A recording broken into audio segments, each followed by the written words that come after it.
माझं नाव डॉक्टर मंजुश्री कोठेकर आहे। मी एक फर्टिलिटी आणि IVF स्पेशालिस्ट आहे आणि मी आर्ट फर्टिलिटी BKC मुंबई येथे प्रॅक्टिस करते।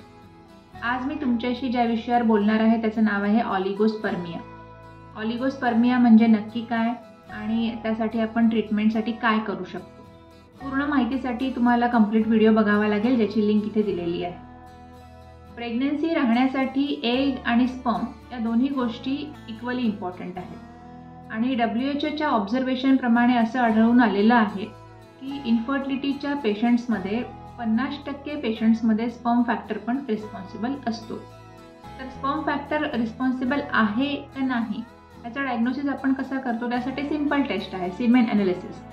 सीमेन ॲनालिसिसमध्ये आपण काय काय चेक करतो, आपण सिमेनचा व्हॉल्यूम बघतो, त्यातला स्पर्मचा काउंट एका ml मध्ये किती मिलियन स्पर्म्स आहेत ते चेक केलं जातं।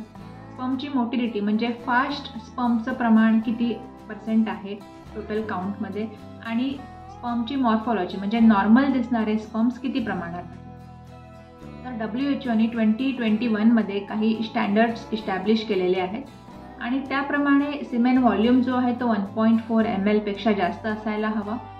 स्पर्मचा काउंट त्या पूर्ण सॅम्पलमध्ये 39 मिलियन पेक्षा जास्त असायला हवा आणि एका ml मध्ये 16 मिलियन पर ml यापेक्षा जास्त असायला हवा। जर स्पर्मचा काउंट यापेक्षा कमी असेल तर त्याला आपण ऑलिगोस्पर्मिया असं लेबल करतो। जर काउंट थोडासाच कमी असेल तर त्याला आपण माइल्ड ऑलिगोस्पर्मिया म्हणतो, जसं की 14 मिलियन आहे किंवा 13 मिलियन आहे।